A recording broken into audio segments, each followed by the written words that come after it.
صحابہ اکرام اور ان میں سے ایک صحابی کی اگر عظمت کا اندازہ لگانا ہو تو اس سے بڑھ کر اور کیا عظمت و شان ہو سکتی ہے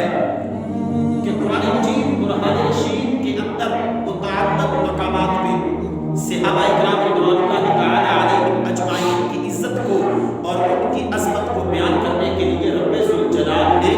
یکے بعد دیگرے متعدد آیات قرآنی کا نزول فرمایا۔ صحابہ اکرام رضوان اللہ تعالی علیہم اجمعین اور ان کی صحابیت اور ان کا مقامی مرتبہ اس کو سمجھنے کے لیے ہم حضور غوث الثقلین شیخ عبد القادر جیلانی محبوب سبحانی ان کی اس بیان کی ہوئی بات کو کہ حضور غوث پاک کے مریدوں نے اپنے پیر سے پوچھا کہ صحابی کا مقام اور صحابی کا مرتبہ کیا ہے، تو حضور غوث الثقلین شیخ عبد القادر جیلانی محبوب سبحانی اس بات کی وضاحت اور اپنے مریدوں کو جواب دینے لگے۔ آج انسان کتنے مرحلے آئے، انسان، پھر اس کے بعد مسلمان، پھر اس کے بعد ابرار، پھر اس کے بعد ایمان، پھر اس کے بعد تقوی، تقوی کے بعد صالحین، صالحین کے بعد اللہ کا ولی، ولایت کے بعد اوتاد، اوتاد کے بعد نجبا، نجبا کے بعد ابدال، ابدال کے بعد کتب، کتب کے بعد پھر درجہ غوثیت پہ ایک بندہ فائز ہوتا ہے، اور جب وہ درجہ غوثیت پہ ہوتا ہے پھر وہ کائنات کی ہر چیز سے رب ذوالجلال کا حسن تلاش کرتا ہے۔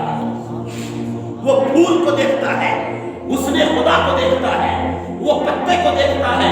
حسن خدا کو دیکھتا ہے، وہ رب کی بنائی ہوئی کسی چیز پر بھی نظر ڈالتا ہے، اس کی زبان سے سبحان اللہ کی آواز آتی ہے، اس کا دل ذکر کرتا ہے،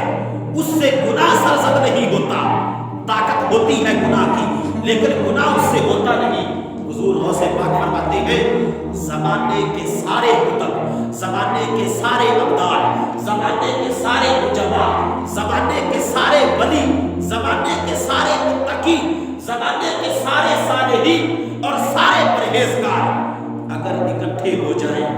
اور جس نے ایک جھلک چہرہ مصطفیٰ کو دیکھا ہو، اگر اس کی ایک نیکی ترازو کے دوسرے پلڑے میں رکھ دی جائے، یہ پورے زمانے کی نیکیاں تھوڑی ہو جائیں گی۔ جس نے چہرہ مصطفیٰ کو دیکھا ہے اس کی ایک نبی کی نیکی پوری زمانے کی نیکیوں کے اوپر بھاری ہو جائے گی۔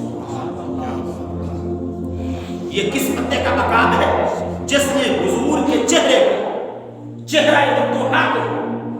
واللیل کی زلفوں کو، آقا کریم کو مکہ میں، مدینہ میں تبلیغ کرتے ہوئے، یا حضور کو بیٹھے ہوئے، یا حضور کو کھڑے ہوئے، یا حضور کو لیٹے ہوئے، یا حضور کو سواری کرتے ہوئے، یا میدان جنگ میں جس نے ایک جھلک والضحیٰ کے ٹکڑے کو دیکھا ہے، کیونکہ اس کی وجہ یہ ہے، بخاری شریف میں ہے، آقا کریم علیہ السلام نے ارشاد فرمایا، اے میرے غلاموں، جس نے مجھے دیکھا اس نے مجھے نہیں بلکہ اس نے جلوہ خدا کو دیکھا۔ اس لیے صحابی کو یہ رتبہ ملا، صحابی کو یہ مقام و مرتبہ کسی عام کیٹیگری کی وجہ سے نہیں ملا، بلکہ وہ خدا کے جلووں کا اپنی آنکھوں سے نظارہ کرتے ہیں تو ایک جھلک مصطفیٰ کے چہرے کو دیکھنے کی وجہ سے اتنا زیادہ ان کو یہ رتبہ اور عظمت اور شان اور پروٹوکول ملتا ہے جو زمانے کے سارے غوثوں کے حصے میں نہیں